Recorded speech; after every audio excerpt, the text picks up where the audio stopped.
Mesdames et messieurs, fidèles téléspectateurs, amis internautes, bonjour à tous, bonjour à toutes et bienvenue dans la cour commune. Oui, ce rendez-vous journalier au cours duquel j'allais dire tout simplement, qui nous permet d'aborder une thématique précise, le débat ou les questions également qui façonnent l'avenir sont posées sans filtre. Aujourd'hui, nous allons aborder un sujet central pour toute une génération. Ah oui, l'urgence de la réussite. Dans un monde en accélération constante, la jeunesse se trouve à la croisée des chemins tiraillés entre les bancs et l'école et les impératifs du marché du travail. Comment faire rimer diplôme avec emploi? Comment transformer le savoir-faire théorique en une compétence professionnelle immédiatement utile? L'apprentissage académique est-il suffisant ou l'insertion professionnelle doit être commencée dès les études? Mesdames et messieurs, plusieurs interrogations qui trouveront leur proposition de réponse sur ce plateau de la cour commune de ce jour. Mesdames et messieurs, pour en débattre, mes invités sont déjà bien présents sur ce plateau.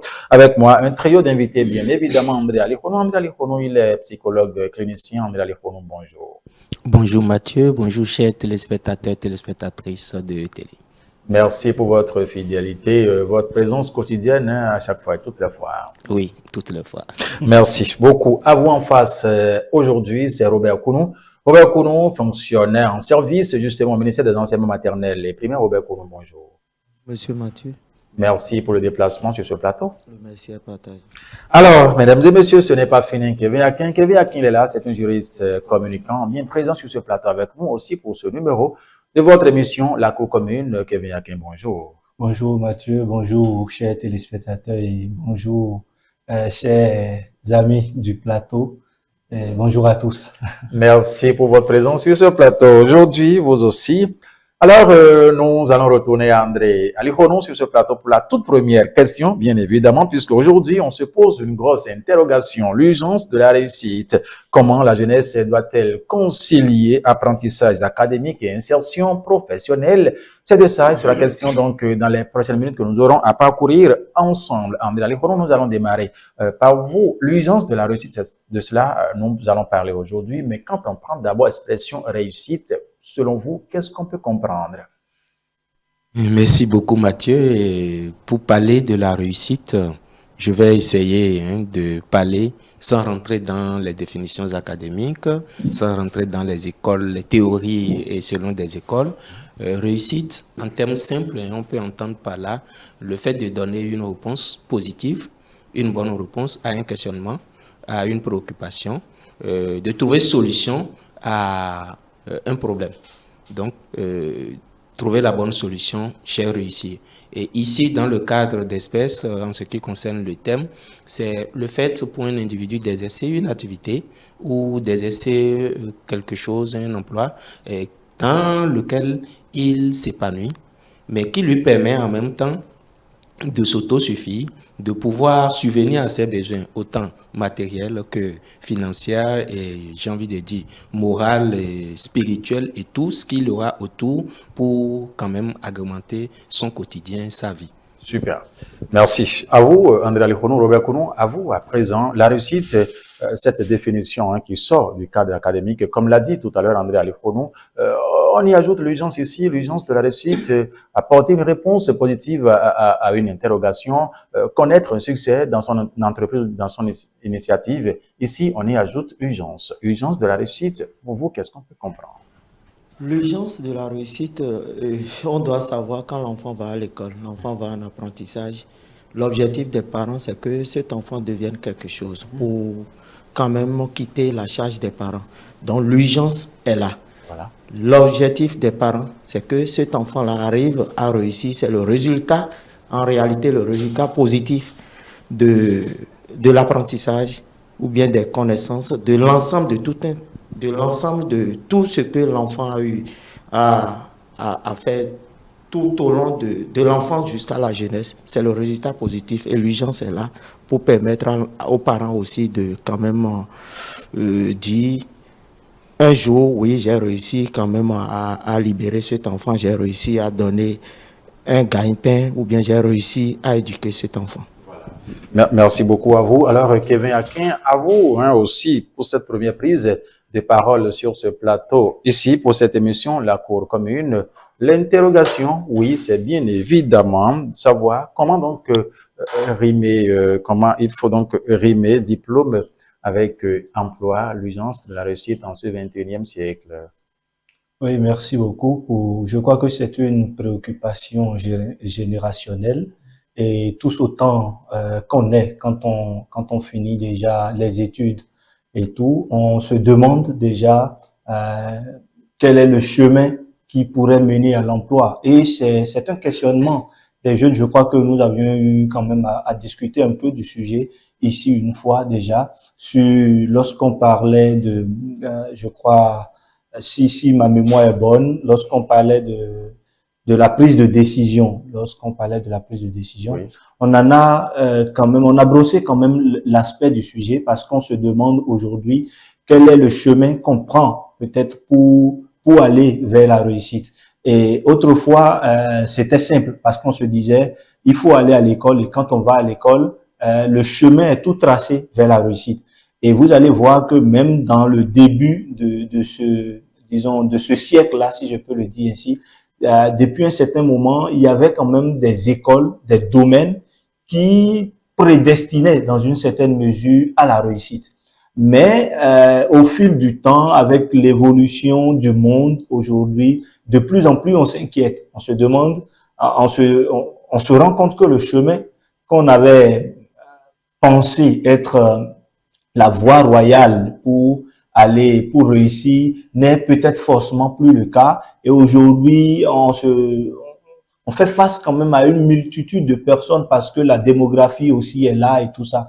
Donc, pour cette première prise, ce que je dirais, c'est que l'urgence de la réussite est bien là et les diplômes sont là, la recherche de l'emploi est là, mais c'est une question générationnelle. Et je voudrais vous rassurer, je crois que les débats aujourd'hui vont pouvoir peut-être nous permettre d'éclairer la lanterne des jeunes, parce que une question que les jeunes se posent, et moi-même, c'est une question que je me suis longtemps posée. J'ai même voulu écrire un ouvrage dans le sens uniquement fait de témoignages de personnes qui, quand même, ont dans une certaine mesure réussi leur vie. C'est juste une question simple. Et je l'ai posée quand même quand je faisais le master à la chaire UNESCO à beaucoup d'enseignants.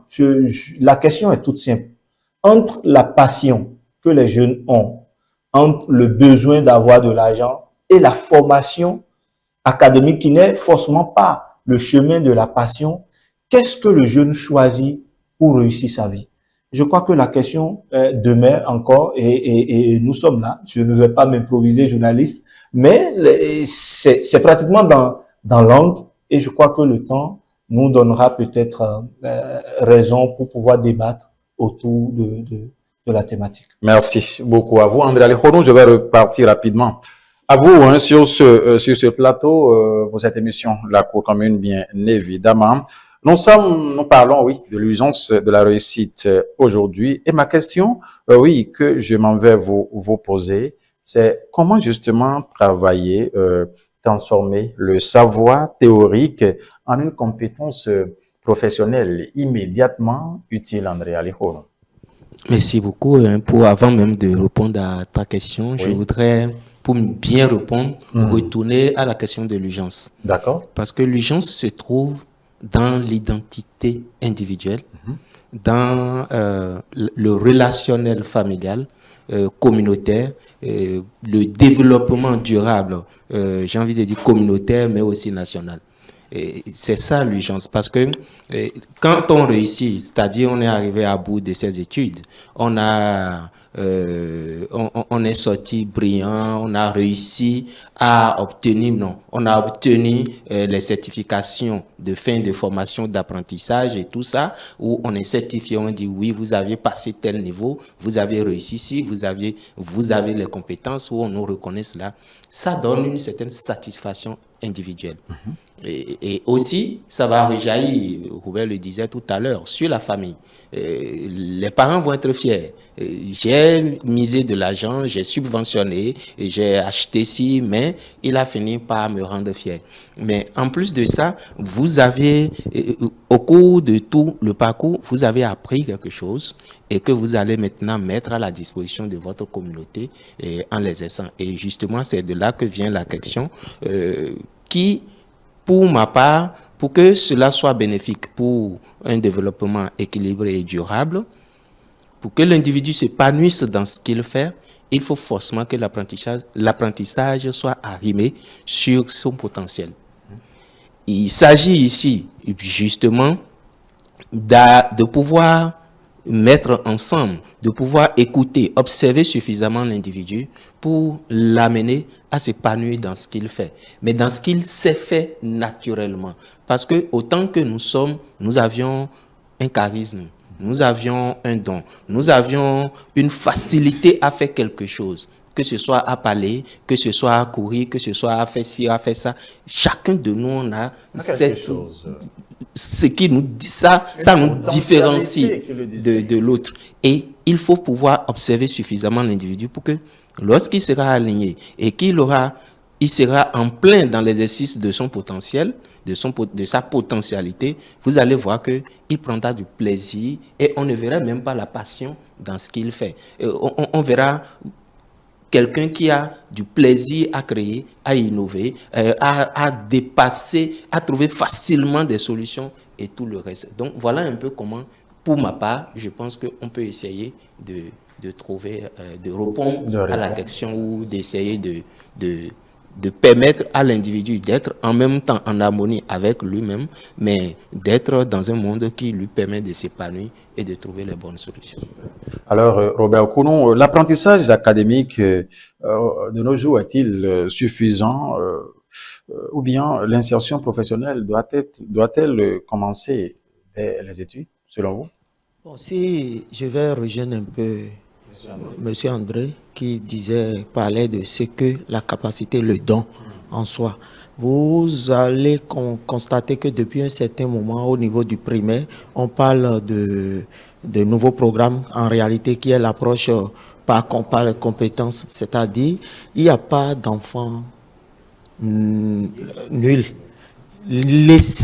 C'est qu'il revient à l'enseignant de chercher à savoir qu'est-ce que cet enfant-là? Est-ce que l'enfant-là sait dessiner? L'enfant-là sait chanter?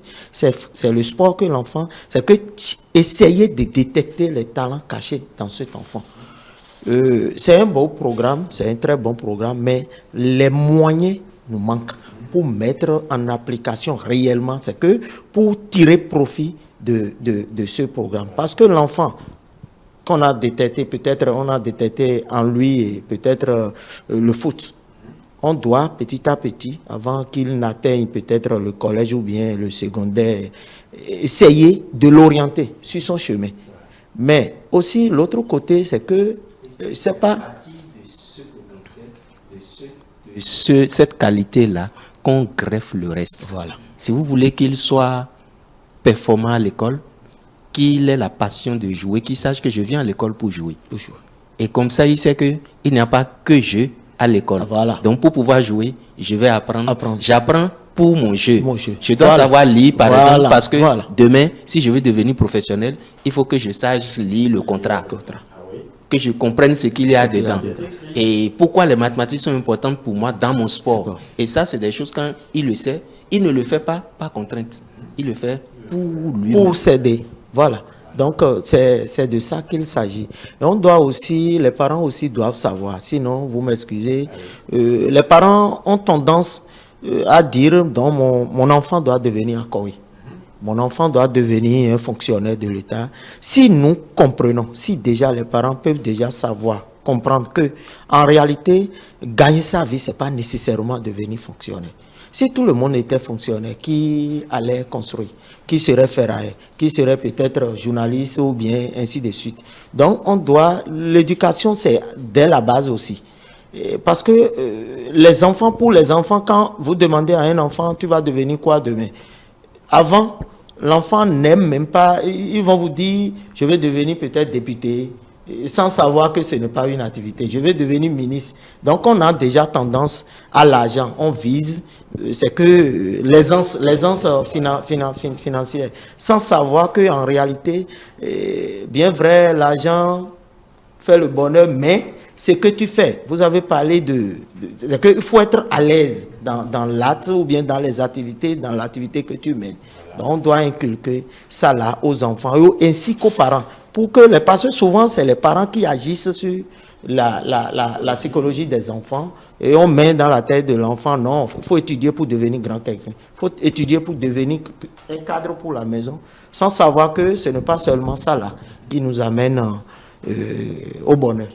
Voilà. Merci beaucoup. Alors, Kevin Akin, vous avez suivi en tout cas les co-débatteurs sur ce plateau. La question ici, en ce 21e siècle, vous voyez un peu comment tout le monde, en tout cas, on accourt tous vers l'argent, bien qu'étant étudiant, élève et autres. On peut me mettre apprenti, mais ça peut être un domaine de l'artisanat où on est apprenti, mais n'ayant même pas encore atteint le niveau de qui peut aller démarcher, commencer en tout cas par négocier des trucs qu'on veut tout coûte que coûte aller vers ces horizons. Comment pensez-vous justement qu'on peut rimer ces deux mondes rapidement sans, virer dans le décor? Oui, je crois que l'essentiel de la question réside dans l'orientation ou le suivi qu'on fait des enfants. Parce que, vous voyez, aujourd'hui, c'est une réalité. C'est une réalité que les gens ont besoin, étant jeunes, on a besoin d'argent. Vous savez, cela est dû au modèle qu'on voit. Le monsieur a tout à l'heure dit que quand, par exemple, l'enfant, il est tout petit, il dit veut être député, ministre. Pourquoi? Ou pourquoi est-ce que les parents aussi disent ça? Le parent, il voit que lui, il est cultivateur, agriculteur, ou peut-être mécanicien. On ne le voit pas à la télé, on n'a pas l'impression qu'il a réussi, mais il voit d'autres personnes, d'autres figures de réussite à la télé, il les voit venir distribuer peut-être de l'argent au village. Quand des gens ont des problèmes, c'est ce type de personnes-là qui arrivent quand même à les aider. Et quand tu es parent, tu te dis, bon, ce qui m'est arrivé comme souffrance ne doit pas arriver à ma progéniture. Et donc, vous vous mettez déjà à l'idée de pouvoir protéger votre progéniture de tout ce qui pourrait être situation difficultueuse. Et donc, au nom de cela, l'idée, c'est de pouvoir orienter au mieux l'enfant vers ce que vous considérez comme réussite. Donc, premièrement, c'est de créer de nouveaux modèles de réussite. C'est-à-dire que de plus en plus, il faudrait que les cuisiniers, les cuisiniers de haut rang, de grande classe, puissent aussi faire des émissions, puissent aussi se montrer que en réalité, vous pouvez être cuisinier et être bien à l'aise, que les mécaniciens le fassent, que les soudeurs, en tout cas tous les différents corps de métier, qu'on soit dans l'artisanat ou peut-être pour les autres métiers d'akawé, comme on le dit, il faudrait que qu'on puisse avoir des modèles de réussite dans chaque domaine. Ce qui fait que les enfants, en regardant la télé, en étant ici et là, puissent quand même voir en ces personnes-là des personnes à qui ils veulent ressembler. Vous voyez? Et pour ce 21e siècle, le problème majeur, ce sont les nouveaux médias. Aujourd'hui, si vous-même, en tant que personne adulte, oui, vous vous mettez sur Facebook ou sur TikTok et que vous scrollez tout un temps, c'est-à-dire vous passez un bon bout de temps à regarder des vidéos, des réels, des vidéos TikTok, mais à un moment donné, si vous ne savez pas faire, vous-même, vous aurez l'impression que vous n'avez pas réussi votre vie. Parce que vous allez voir des jeunes, plus jeunes que vous, en train de faire des vacances ici, en train de vivre la belle vie là. Des gens sont en train de vous vendre le rêve. Mais vous, si vous n'avez pas la tête sur les épaules, vous risquez quand même de vous détester et de maudire votre famille, de maudire votre Dieu. Vous comprenez? Donc, au nom de cela, il faut voir que le problème se situe là. Il faudrait qu'il y ait de l'éducation sur cette question-là. Pourquoi est-ce que les phénomènes de cybercriminalité ont évolué sous nos cieux? C'est parce que les jeunes, les enfants, les jeunes, les adolescents de 18 ans et consorts sont au quartier. Mais il voit un certain nombre de jeunes qui ont émergé, qui venaient de familles pauvres, mais qui se sont achetés de belles motos, qui ont commencé à rouler dans de belles voitures, qui vont fêter ici et là, qui louent des appartements intéressants, mais ils se rapprochent d'eux pour leur demander, mais comment vous faites pour vivre aussi bien alors que ma famille, ma mère ne mange pas et qu'on sort? Et on leur dit, mais voilà le moyen que nous on a trouvé. Et donc, ça les oriente. Donc, la petite conclusion que moi je fais là, Oui. c'est déjà de pouvoir créer des nouveaux modèles de réussite qu'on puisse éparpiller un peu partout pour que les gens voient, et deux, de savoir contrôler en fait les pas des enfants et des jeunes sur les réseaux sociaux, sur les modèles d'influenceurs qu'on sort que les gens commencent à copier aujourd'hui. Voilà ce que je pense. Merci beaucoup à vous. Vous avez suivi, André Alikhonou, vous avez suivi le développement de Kevin. Bon, je suis sûr, vous avez quelque chose à dire avant que je ne pose ma question. Oui, j'ai envie de dire exactement. Merci à Kevin d'avoir soulevé ce point qui interpelle vraiment, j'ai envie de dire, la jeunesse d'aujourd'hui sur la définition même de la réussite. Voilà. Parce que il a bien dit, on vous projette, on vous vend du rêve. Mais je ne veux même pas rentrer dans ce débat de est-ce que celui qui est en train de faire cette vidéo a vraiment ce niveau de vie. Ça, c'est autre chose. Ils le savent mieux que moi. Ce que je veux dire, c'est, je reviens à ce que je disais, la réussite, c'est cette satisfaction intérieure qu'on a et d'avoir le pouvoir sur sa vie au quotidien, autant sur le plan matériel, moral, psychologique, politique, social que spirituel. Et faut pas confondre ça à la projection, aux interprétations, au jugement que l'environnement fait de vous. Parce que pour quelqu'un qui a des millions, c'est pas non plus, c'est pas à la taille de votre bourse ou de votre compte bancaire. C'est pas ça la réussite. Il peut y avoir quelqu'un qui soit un grand entrepreneur, qui est dans plusieurs affaires, mais qui est endetté de partout. Est-ce qu'il a vraiment réussi? Il dort difficilement. Il est tout le temps stressé. Il a du mal à prendre soin de ses enfants. Si ça, donc il vit que sous dette. Est-ce que celui-là dira j'ai réussi ma vie? Parce que il n'a pas la paix intérieure. Il n'est pas épanoui. Je dis n'importe quoi à un politique qui on voit tout le temps la télé, c'est lui, mais lui-même chaque nuit là, il ne sait pas où il va dormir parce qu'il craint pour sa vie. Est-ce que celui-là va dire j'ai réussi?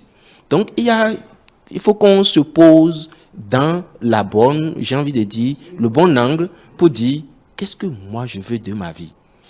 Et pour moi réussir, si ça veut dire que j'ai suffisamment d'argent, quitte à voler l'argent d'autres personnes, et en dépenser comme je veux et sans vergogne. Bon, à chacun de voir, mais de façon, j'ai envie de dire, universelle, on dira quelqu'un qui a réussi sa vie, quelqu'un qui, je vais dire en termes, j'ai envie de dire un peu vulgaire, quelqu'un qui vit sans problème.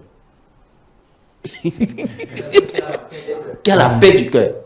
Et qui il se plaît tel qu'il est. Il n'envie personne, il s'autosuffit, il arrive à gérer ses problèmes, il n'en crée pas plus qu'il ne peut, il ne vit pas au-dessus de ses moyens, mais il se plaît dans ce qu'il est et il arrive par ses compétences à s'auto-gérer, à s'autosuffire. Celui-là, moi je dirais qu'il a réussi. Je dis n'importe quoi, on donne un devoir en classe, pour les élèves, on donne un devoir en classe. Celui qui a eu 18 a réussi autant que celui qui a eu 10. Oui. Celui qui a eu 10, il a réussi. Là, il a la moyenne. Il a réussi. Oui. Maintenant, si chacun va aller se positionner pour dire, le professeur a donné 5 questions. Moi, mon objectif, c'était de réussir une seule question. S'il a réussi la question, il a réussi. Hein. Ça, c'est lui qui s'est posé. C'est lui qui s'est posé ça. Donc, je pense qu'il faut que, il a bien dit tout à l'heure, il faut qu'on apprenne aux jeunes. Ça, c'est une question fortement éducative et le système éducatif doit pouvoir intégrer ça. Je loue déjà les autorités qui font beaucoup d'efforts dans ce sens, mais il reste encore à faire. C'est d'apprendre aux jeunes à savoir que il n'y a pas de sous-métier. Et le potentiel n'est pas que académique. Il n'y a pas que d'intelligence linguistico-mathématique. On a l'intelligence sociale, on a l'intelligence kinesthésique, on a l'intelligence mathématique, il y en a tellement. Donc, quel est ton potentiel? Et à partir de là, tu t'orientes dans une formation académique. Quand je dis académique, j'ai envie de dire théorique. Par rapport à cela, pour maximiser tes chances de réussir demain. Parce que quand il parle de soudeur, si tu as appris, excusez-moi, la soudure sans un niveau minimum de CEP, et celui qui a appris avec un niveau de bac, de licence, de master, vous n'allez pas parler sur le même marché. Il a appris la soudure avec le bac, mais difficilement il parle anglais. L'autre a mis l'anglais dessus, il a mis le chinois dessus. Ils ne vont pas aller chercher les mêmes marchés. Donc, quel est ton potentiel? Comment est-ce que tu arrives à te vendre? Et pour ça, tu as besoin d'un minimum d'apprentissage, j'ai envie de dire théorique, académique, pour renforcer ce que tu es, ce que tu as naturellement. Et là, maintenant, ça va te permettre de t'auto-suffire, parce que on pense à tort que c'est celui qui est en cravate, qui est devant une télé ou qui est devant, qui est à l'Assemblée, qui est dans un ministère, bureau climatisé, c'est lui qui a réussi sa vie, mais c'est faux. Ce que le soudeur, grand soudeur qui a son truc, ce qui gagne par jour, le ministre ne gagne pas. Ce que le cuisinier dont vous avez parlé, qui est un grand chef, ce qu'il gagne par jour, il n'a rien à envier à un ministre. Et bon, tous, on va s'acheter de belles vestes. Il y a des vestes qu'on achète à 1 million, à 2 millions, à 10 millions, je ne sais pas, mais c'est un couturier qui le fait. Je ne sais pas la différence, c'est des fils, c'est du pagne, c'est la même formation, mais quel est le niveau que celui-là avait? C'est son nom qu'il vend. Et donc, il faut que les jeunes apprennent à savoir que c'est toi qui fais de ton métier, c'est toi qui donnes de la valeur à ton métier. Mais ce métier, tu ne peux le faire que si tu en as le potentiel, si tu en as la capacité. Et quand tu le fais, il faut que tu t'épanouisses dedans. Et c'est seulement là que tu diras, j'ai réussi ma vie. Tranquille. Alors, Robert Kounou, nous allons revenir à vous pour ce même pan de la chose avant de poursuivre. Vous avez suivi, en tout cas, ces différents détails ici où, au regard de ce qui se passe de l'autre côté, on a envie de faire comme soi, oubliant que, bon, même si au-delà de ce qu'on dit, le destin, nous n'avons pas les mêmes destins, mais les stratégies ne sont pas les mêmes. Est-ce que vous avez comme impression que c'est cette urgence-là qui amène la jeunesse peut-être à se mettre cette pression irréaliste? C'est le snobisme. On veut copier coûte que coûte, tel que M. Kevin l'a dit.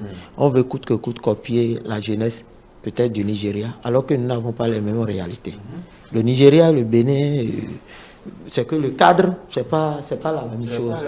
On doit quand même se conformer à nos réalités pour savoir se faire valoriser, pour valoriser son potentiel, compte tenu de ton cadre de vie, des réalités de ton milieu. Permettez-moi de revenir un peu derrière par rapport à l'éducation, aux enseignements que nous donnons. Est-ce qu'aujourd'hui, permettez-moi de poser cette question, est-ce qu'aujourd'hui, les enseignements délivrés dans nos universités cadrent réellement aux réalités actuelles? Je vous dis non. Allez dans les... comment on appelle...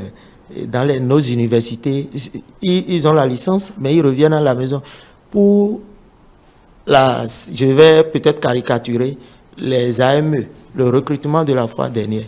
Moi, j'étais à la direction départementale du Plateau, où il y a quelqu'un qui a une maîtrise et qui a le master 2, qui est venu postuler pour le bac. Et déjà, au niveau du Plateau, une semaine avant la fin, il y avait déjà, dans le seul département du Plateau, je ne dis pas l'Ouémé Plateau, il y avait déjà plus de 3500 inscrits. Vous imaginez le taux de chômage? Donc, il faut quand même, tel qu'on a commencé dès la base, c'est-à-dire le primaire, qu'on adapte le secondaire, les études universitaires à ces réalités-là. Chercher le potentiel de l'enfant, éduquons nos enfants quand même, tel que M. André l'a dit. Le tout ne suffit pas d'avoir des millions dans le compte, mais quand même de s'auto-suffire, c'est-à-dire gérer le quotidien de soi-même. Donc l'étude universitaire à la date d'aujourd'hui ne répond plus. On veut coûte que coûte avoir des cadres, alors que l'essentiel est de savoir lire, écrire. C'est-à-dire savoir lire et écrire, c'est pas avoir le CEP uniquement, mais avoir quand même le minimum pour gérer un contrat, pour négocier un contrat, en valorisant ce que tu sais faire. Chez moi, à Porto-Novo, vous savez que nous sommes un peu proches du Nigeria, mais quand vous voyez les belles maisons, surtout dans les villages, les étages, les maisons à étages, savez-vous que c'est les simples maçons qui n'ont même pas mis pied à l'école qui arrivent à construire ces maisons, parce qu'ils sont au Nigeria, ils vont au Nigeria travailler. Maintenant que le Naira a chuté, ils vont en Côte d'Ivoire. Ils ne savent même pas lire, mais ce sont eux. Et nous qui se disons fonctionnaires, cadres, nous n'arrivons même pas à payer un lopin de terre avant de chercher, avant de penser à construire. Donc on doit repenser. Parce qu'aujourd'hui, quand vous voyez quelqu'un qui cherche du boulot, on te dit quel diplôme tu as. On ne demande pas qu'est-ce que tu sais faire. Quelqu'un peut avoir simple BEPC. Le BEPC est simple. Et peut-être on le place dans une classe de CI qui va mieux enseigner. En tout cas, faire la pédagogie plus que quelqu'un qui a la maîtrise. Parce que le tout ne suffit pas de savoir lire et écrire, d'avoir les diplômes, mais là d'enseigner. Donc, chercher les potentiels et laissons les diplômes. Bien vrai, nous devrons avoir les diplômes, mais ne nous statuons pas trop sur les diplômes. Cherchons à savoir qu'est-ce que celui-là peut donner à mon entreprise, qu'est-ce qu'il peut faire de beau, de bien, et essayer de l'encadrer par peut-être le mentorat ou bien choses là. Donc, nous allons demander au gouvernant de créer des conditions quand même pour une bonne réussite à la jeunesse. Merci. C'est important. Alors, Ahmed Ali Konou, je reviens à vous, oui, avec cette même question, celle justement de savoir si aujourd'hui le snobisme dont parle Robert Konou sur ce plateau, c'est cela qui amène aujourd'hui la jeunesse à se mettre une pression irréaliste, si on peut s'exprimer en cette ère. Oui et non. Oui, dans la mesure où le jeune d'aujourd'hui est pris au piège par la mondialisation, la globalisation, par la vitesse même de, j'ai envie de dire, même le nouveau visage de la vie sociale qu'on lui projette. Le jeune est pris au piège. Il faut le dire honnêtement, surtout le jeune africain et subsaharien. Parce que, vous voyez, on est dans un... Excusez-moi ce mot, je n'aime pas trop l'employer, mais on parle de panafricanisme, mais qui est un peu revanchard, où on a l'impression que les Blancs, les Occidentaux ont longtemps pillé l'Afrique, donc maintenant nous jeunes, mais je pense que c'est un discours totalement à côté, c'est pas de ça qu'il s'agit. Vous savez, je vais peut-être faire une petite comparaison. Dans le développement d'un être humain, il y a des étapes. En psychologie, on parle d'étapes de développement et à chaque étape, il y a des conflits. Dans le développement d'un pays, c'est la même chose. Quand on fait la petite comparaison, c'est que je prends l'exemple de mon pays, le Bénin, on a 65 ans. On ne va pas dire, je n'ai même pas envie de dire, pour un homme, à 65 ans, il doit être à quel niveau? Il est proche de la retraite, sinon il est déjà à la retraite. C'est-à-dire il a fini de réaliser tout et il doit pouvoir jouir, se reposer un temps soit peu de tous ses efforts pendant 65 ans. Mais il a fallu qu'il ait 2 ans, qu'il ait 5 ans, qu'il ait 10 ans, qu'il ait 15 ans. Et à chaque étape, il y a des conflits qu'il traverse. Il arrive à un moment où on appelle entre la puberté, la pré-puberté et la puberté, pour ne pas dire l'âge adulte, le jeune va être confronté à ce qu'on appelle l'ambivalence, une crise identitaire. Qui suis-je? Les parents ont longtemps dit que je suis Kevin, que je suis ci, je suis ça. Et malheureusement, dans notre contexte, les parents te projettent le contraire de ce que tu es. Regarde-moi ce vilain-là. Alors que tu n'es pas vilain. Regarde-moi ce gros nez-là. Regarde sa grosse tête. Et donc, on te projette une mauvaise image de toi-même. Mais arrivé à l'adolescence, quel que soit l'environnement dans lequel vous vivez, l'individu se met à se poser la question, qui suis-je réellement? Donc le jeune va aller chercher des réponses à son identité.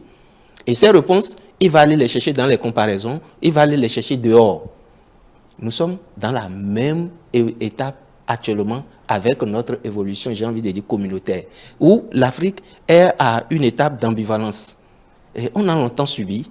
On a longtemps fait ci, on a longtemps. Les jeunes semblent voir, parce qu'à cet âge-là, le jeune pense avoir toutes les réponses et il a l'énergie. Donc, l'illusion qu'il est capable de tout faire. Et le parent qui reste là lui dit, mais je suis déjà passé par là. C'est pas comme ça on procède. Mais le parent n'arrive pas à adapter sa communication pour se mettre au niveau du jeune. Il se met au-dessus. Donc, il voit le jeune de bas et le jeune le voit de haut. Donc, ils ne sont pas au même niveau de communication, si bien que le message ne passe pas. Et l'enfant finit, pour certains, la plupart du temps, il finit par dire fous-moi la paix, c'est ma vie, après tout, j'en fais ce que je veux. Quand on prend le cadre de l'Afrique, nous sommes dans le même niveau d'évolution actuellement où les Occidentaux, de façon maladroite, sont en train de nous dire on est passé par là. On est passé par là, et on a dû s'appuyer sur vous, et malheureusement, comme ci, comme ça, mais les Africains, pour ne pas dire nos jeunes d'aujourd'hui, pensent que la richesse se trouve là-bas. Ils ont oublié, parce que tantôt je parlais de potentiel individuel. À aucun moment, mon potentiel ne va aller vers Kevin. À aucun moment, Kevin ne peut me piller jusqu'à piller mon potentiel. Il va peut-être faire des choses qui vont mettre en mal j'ai envie de dire, ma dignité. Voilà. Mettre en mal ma motivation, mon engagement. Mais le qui je suis, jamais il ne le prendra. Et ça, malheureusement, aujourd'hui, les jeunes n'ont pas encore compris ça. Ils veulent donner réponse à ce qui n'existe pas. Et c'est cette, j'ai envie de dire, cette ambivalence social, parce que c'est pas que psychologique, mais aussi social. C'est un mouvement, c'est un élan qui, quelque part, nourrit un peu ce snobisme-là. Et donc, oui, on est dans un élan, on est embarqué dans quelque chose qui n'est pas, non parce que on est en pleine crise d'identité. On n'arrive pas à se reconnaître dans notre environnement, à reconnaître notre potentiel et à pouvoir l'exercer. Mais l'autre chose aussi, c'est que les jeunes pensent que faire le parcours de l'apprentissage pour acquérir ces compétences et les exercer, c'est trop long. Le chemin le plus court va être, comme il a dit tout à l'heure, bon, le jeune qui a à peine 2 ans de plus que moi, il s'est déjà construit une maison, une grande baraque, il a 2 véhicules. Qu'est-ce que moi je fais à l'université? Il est passé par où? Donc, c'est moi qui suis. Et puis, quand je me regarde, je sais que je vais sortir dans un bureau, M. Kounou l'a dit tout à l'heure, quand est-ce que j'aurai à économiser mon salaire pour construire comme lui? Voilà. Donc, la comparaison, se met dans la comparaison inutile, sans regarder les vraies sources du financement, pour ne pas dire de la richesse que nous envions. Donc, il y a cette crise identitaire qui fait que nous-mêmes, là, on est dans une méconnaissance totale de qui nous sommes. On perd nos repères, on ne se fait pas confiance, on manque de confiance en nous. Et puis, voilà, on est totalement, pour ne pas dire facilement, embarqué dans une comparaison sociale, matérielle, économique, qui ne dit pas son nom, en oubliant qui nous sommes, notre potentiel, et ce qui va nous réjouir, et surtout notre paix intérieure. Voilà. Là, c'est important de la privilégier, cette paix intérieure. Oui, nous allons revenir à vous, Robert Kounou, pour vous demander comment la jeunesse, justement, peut réussir à se prendre en charge de façon professionnelle, à s'insérer, j'allais dire, dans la vie professionnelle. On avait souhaité avoir un responsable du champ des métiers ici sur ce plateau, parce qu'aujourd'hui, on parle de CQM, on parle de CQP. On voudrait justement avoir l'avis de ceux-là, mais ils se sont rendus indisponibles. On va, avec vous, justement, prendre en tout cas quelques... comment pensez-vous que la jeunesse aujourd'hui peut s'insérer dans la vie professionnelle, bien, se peut qu'il soit toujours élève, étudiant et autres, mais développant justement l'envie de s'insérer, comment il va le faire? On va revenir à vous pour cela, mais en attendant, on revient à vous parce que c'est de cela, c'est vous qui avez en tout cas suscité ce point du débat tout à l'heure où il faut voir tout ce qui tourne autour de soi et tout pour vouloir faire comme l'autre Zinsou veut faire comme Sago et tout. La question, je vais vous la poser à vous aussi avant de retourner à André, à Robert Kounou, je disais tout à l'heure. est-ce qu'on peut dire on peut se permettre de dire que c'est tout ce que nous voyons qui tourne autour de nous là, qui nous amène jeunes aujourd'hui à se mettre cette pression irréaliste, en tout cas cette pression illégitime? Ça, c'est la question que je vous pose avant qu'on ne change le débat. Mais la vérité, elle est là, c'est philosophique, c'est religieux, c'est social. Notre environnement détermine ce que nous sommes grandement, vous comprenez? Et je pense que ça agit. Et ceux qui souffrent et ceux pour qui j'ai beaucoup de compassion aujourd'hui, ce sont les parents. Vous savez, je ne sais pas si vous avez l'impression que qu'en moins de 100 ans, 100 ans jusqu'à aujourd'hui, en moins de 100 ans, est-ce que vous n'avez pas eu l'impression que le monde a évolué peut-être 2 fois plus que ça n'avait évolué avant? Vous voyez, aujourd'hui, mais dans l'espace de 20 ans, simplement là, dans l'espace de 20 ans simplement, vous allez remarquer que les choses sont allées tellement vite. Il y a pratiquement 3 ans ou 4 ans que nous entendions parler de l'intelligence artificielle et banalement, le monde commence à tourner autour. Il y a une dizaine ou une vingtaine d'années à peine que nous entendions parler des réseaux sociaux et le monde a tourné autour. Vous voyez? Donc des parents qui étaient dans un style classique, des gens qui sont nés, qui ont été éduqués dans un style donné. Ils ont été éduqués selon un format donné jusqu'à ce que les années 2000 arrivent et paf, le monde commence à changer. Et le changement est radical, rapide. Chaque jour, vous apprenez à utiliser une application aujourd'hui, le lendemain matin, une autre vient, vous devez vous adapter, ainsi de suite.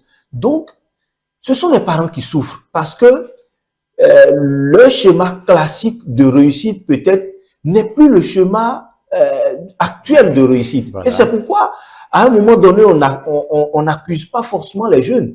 Parce que vous voyez, le parent se dit, vous devez réussir peut-être sur ce schéma-là. Et parce que c'est comme ça que ça a toujours été. Et depuis que le monde est monde, pour parler comme des personnages de Seydou Badian dans Sous l'orage, depuis que le monde est monde, c'est un peu comme ça que les choses sont allées. Mais, à un moment donné, le changement, il est brusque. Vous voyez que quelqu'un, hier, on ne pouvait pas rester peut-être derrière son téléphone et travailler. Aujourd'hui, on fait des réunions derrière les téléphones, on travaille derrière les téléphones. Les gens travaillent derrière les téléphones, ils sont mieux payés que les gens qui vont, en tout cas, au champ ou au travail tous les jours. Donc, mais ce nouveau modèle de réussite-là, dans une certaine manière, ce sont les jeunes qui l'apportent. Parce que c'est nous qui avons enseigné à nos parents comment utiliser un téléphone Android. C'est nous qui leur avons, disons, dans une certaine manière, inculqué comment utiliser les réseaux et médias sociaux. Donc, les nouvelles informations qui viennent, c'est nous que ces informations-là atteignent premièrement, nous autres jeunes. L'information vient chez les jeunes et ce sont les jeunes qui apportent cette information-là maintenant aux parents. Et le parent doit lui-même s'auto-éduquer avant de pouvoir éduquer l'enfant sur le nouveau chemin de la réussite. Vous voyez? C'est ce qui fait que c'est vraiment compliqué. Ce sont les parents qui souffrent. Et je crois qu'on doit privilégier une sorte d'andragogie autour de la question. Il faut donner l'éducation aux personnes âgées. Il faut enseigner aux parents. Il faut apprendre aux gens à être parents nouveaux, à être parents du siècle présent, pour qu'ils puissent comprendre en réalité, voilà telle choses qui sont arrivées aujourd'hui, qui bousculent le monde, et qu'avec ces choses-là, il faille encadrer les jeunes pour aller dans ce sens, les encadrer pour aller dans tel autre sens. Sinon, si les parents n'ont pas reçu l'information, tout va être classique. C'est de dire, et c'est comme ça que nous sommes arrivés sur les médias sociaux. Avant que moi je n'arrive sur les réseaux et médias sociaux, personne ne m'a dit, il ne faut pas exposer, il ne faut pas filmer ton corps, il ne faut pas faire des photos bizarres, il ne faut pas insulter des gens. Non, mais c'est l'éducation qu'on avait reçue à la maison qui nous a permis, qui nous a suivis jusqu'à sur les réseaux sociaux. Donc, nous sommes arrivés là, on se comporte un peu toujours comme si on était à la maison, correct et autres. Mais de plus en plus, moi j'ai posé cette question à beaucoup de personnes, j'ai demandé à un moment donné, est-ce que l'humilité que nos parents nous ont enseignée, est-ce que l'humilité là vaut encore dans le siècle présent? Parce que de plus en plus aujourd'hui, quand vous êtes silencieux, quand vous faites l'humble et vous allez dans les endroits, vous ne voulez pas parce que nos parents nous ont enseigné, il ne faut pas être agité, il faut observer beaucoup, il faut faire tant. Mais quand vous savez faire quelque chose, avant même on dit, si tu sais faire quelque chose, c'est ton travail qui va te démarquer. Reste tranquille. Mais aujourd'hui, est-ce que c'est forcément ça? Aujourd'hui, si vous ne parlez pas de vous, quelque part, personne ne le saura.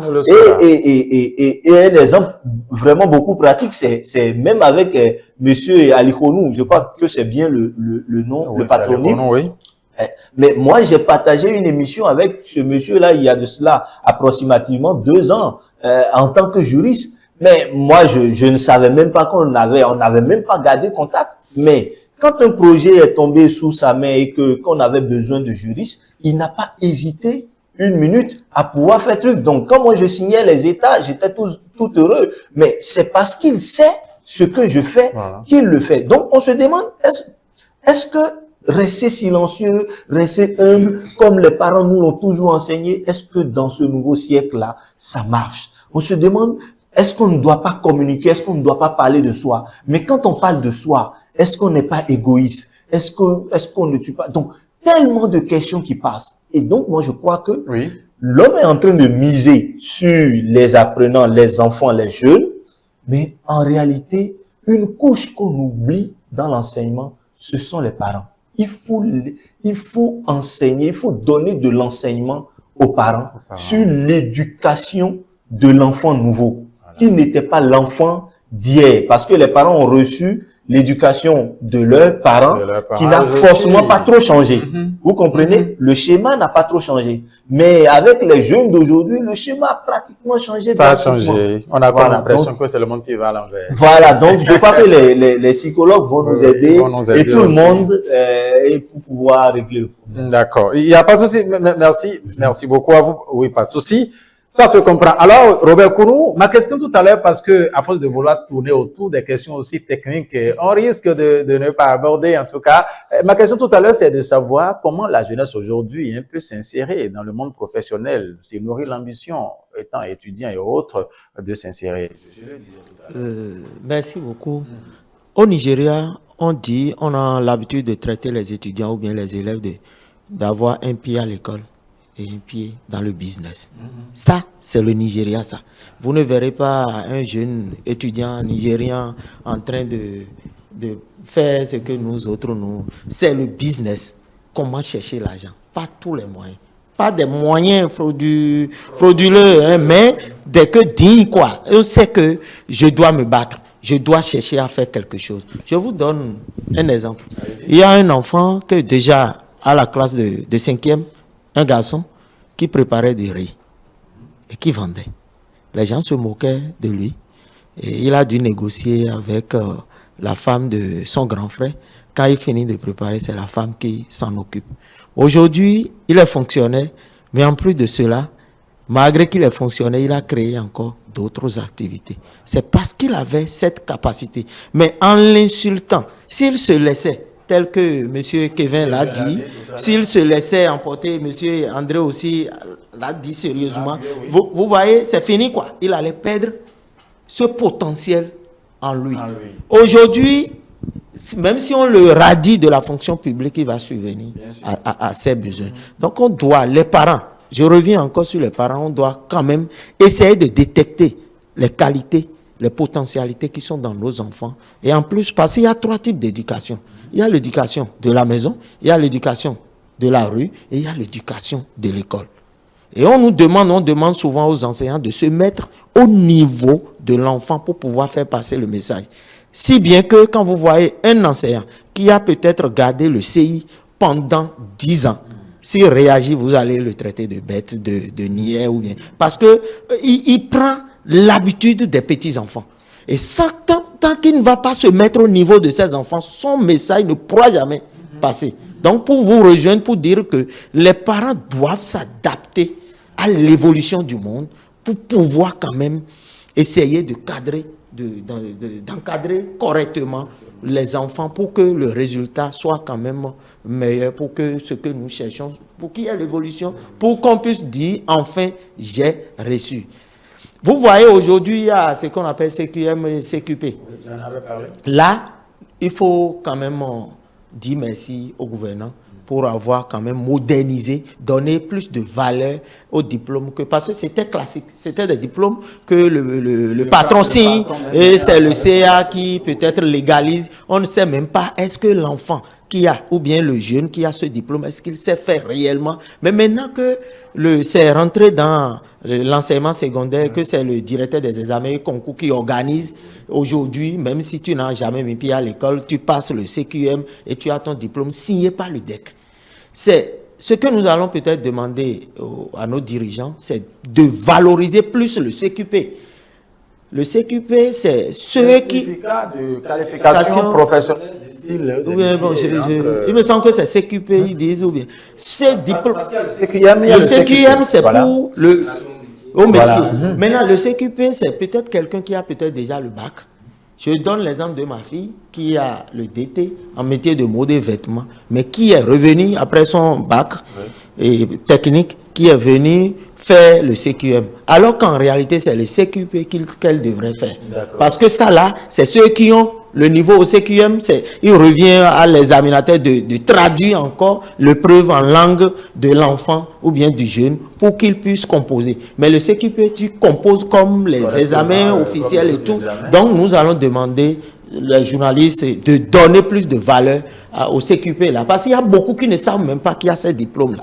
Et là, ça va, peut-être le jeune qui a peut-être le bac, et venir faire le CQM, il va voir qu'il va encore se mettre au niveau des autres, alors qu'il y a d'autres possibilités ailleurs, et ça va les encourager à s'insérer dans les métiers, dans les autres. Super, merci beaucoup. Oui, André, à vous rapidement, parce qu'on me signale que nous sommes déjà à la fin du temps qui nous a imparti et tout. C'est comment la jeunesse peut s'insérer justement dans le monde professionnel, bien qu'étant étudiant, élève et autres. C'était donc la question. Vous allez répondre en quelques minutes rapidement, profitez aussi pour conclure. Ok, merci beaucoup. Je vais peut-être donner un exemple suite à ce qu'il vient de dire. C'est que dans un projet antérieur, je faisais venir pour édifier, pour motiver les jeunes, les enfants, bon, les jeunes, les adolescents, les adolescentes au métier, j'ai envie de dire, à l'éducation alternative, aux autres métiers. Je faisais venir, par exemple, des patrons de centres de formation. Et je me rappelle de cette fille, non, de ce jeune homme qui demande, parce qu'il était ambivalent, il ne savait pas quoi faire, après la présentation d'un couturier qui dit, avec la couture, j'ai ma maison, je l'ai achetée, construite totalement. Mes 3 garçons sont tous à l'université. Le dernier vient, il est en 2e année. Son grand frère est master. Ce n'est que le métier. Je suis couturier, ma femme est couturière. Ce n'est que ça qu'on fait et c'est ça qui nous a. Et le jeune lui dit, vous avez payé l'université de 3 garçons avec juste votre. Il dit oui. Et quand on vous voit là, mais vous êtes... il dit, ce n'est que de ça que je vis. Je n'ai pas autre métier. Et ça a permis à ce jeune de se dire, mais... Donc, on peut être aussi couturier et réussir à avoir un véhicule, s'acheter une maison, construire, d'abord faire des enfants, se marier et puis scolariser ses enfants jusqu'à l'université. Donc, je vais faire le métier. Et bon, il s'est inscrit dans la broderie plus tard, puisque... il a cherché à faire chose. Juste pour dire quoi, il faut que le jeune apprenne à savoir qui il est. Et on l'a dit, le qui je suis, ça commence à la maison. Donc, oui, je suis d'accord avec Kevin, les parents doivent s'actualiser au niveau éducationnel. Nous, on a un programme qu'on appelle la parentalité responsable et la responsabilité parentale pour permettre aux parents, pas de se rééduquer, mais d'aller à l'école de leurs enfants, d'apprendre à écouter les enfants, mais aussi eux-mêmes de s'actualiser pour pouvoir mieux accompagner les enfants. Donc, le jeune doit pouvoir vraiment se connaître. Et quand il se connaît, il prend l'information autour de lui pour voir ce qui lui correspond à lui. Il ne faut pas faire quelque chose par comparaison, mais faire quelque chose que tu peux faire, quelque chose que tu sais faire, quelque chose dans laquelle tu te lis et tu te reconnais. Et tu vas t'épanouir dedans et tu vas réussir ainsi ta vie. Mais à chacun réellement de voir de savoir, je vais conclure par là, la réussite, c'est beaucoup de sacrifices. Beaucoup de travail, beaucoup de sacrifices. Et c'est peut-être ce qui fait qu'on a peur. Mais la réussite, elle est douce à la fin. Quand on la déguste, elle n'est pas amère quand on l'avale. Mais pour pouvoir manger ça, et ça nécessite beaucoup de travail. Merci beaucoup. Merci. Kevin, vous avez quelques secondes rapidement pour conclure. Pour conclure, donc je crois que nous l'avons dit, quand vous êtes jeune et que vous êtes en formation et consort, il faut vous découvrir, savoir ce que vous faites mieux que les autres et ce que tout le monde reconnaît comme étant votre talent à vous. Et avec ce talent-là, vous pourriez peut-être perfectionner ça parce qu'aujourd'hui, il y a quand même Internet, il y a beaucoup de choses qui nous permettent d'apprendre sans forcément passer, de faire une sorte d'auto-apprentissage sans forcément passer par des centres et consorts. Donc tout cela là, nous permet d'avoir le bagage nécessaire. Et quand vous avez le bagage, au fur et à mesure que vous en parlez autour de vous et consorts, vous devez aller aussi dans des stages et consorts pour pouvoir les mettre en pratique.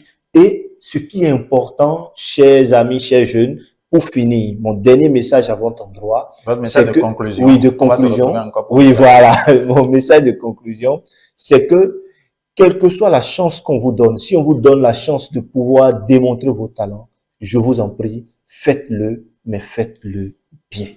Merci à vous. Est-ce que c'est bon aussi un mot pour conclure? Mesdames et messieurs, ainsi prend fin cette émission La Cour commune. L'interrogation aujourd'hui, c'est l'urgence de la réussite. Vous avez eu en tout cas les explications par ici, des exemples justement qui ont permis d'apporter assez de clarification à la thématique aujourd'hui. Comment la jeunesse doit-elle concilier apprentissage académique et insertion professionnelle? Pour en débattre, Kevin Akin, il est un juriste communicant sur ce plateau avec nous. Vous avez suivi en tout cas tout son développement justement sur la question en face de lui. André Aléphone, psychologue, clinicien, lui aussi, a fait part justement de ses analyses, de ses impressions, sans oublier les conseils également à l'endroit de la couche juvénile. Robert Kounou, fonctionnaire d'État en fonction, en service, j'allais dire, au ministère des enseignements maternels et primaires. Vous avez suivi également ces impressions, ces analyses sur ce plateau. Merci infiniment de nous avoir suivis. Rappelez tout simplement que nos productions sont à retrouver sur nos plateformes digitales, notre site internet, www.etelebenin.com, notre chaîne YouTube ETélé Bénin, notre page Facebook ETélé en direct, notre compte X ETélé en live, sans oublier notre application iOS et Android téléchargeable gratuitement. C'est ETélé, tout simplement ETélé avec vous. Pour vous, portez-vous bien. Au revoir.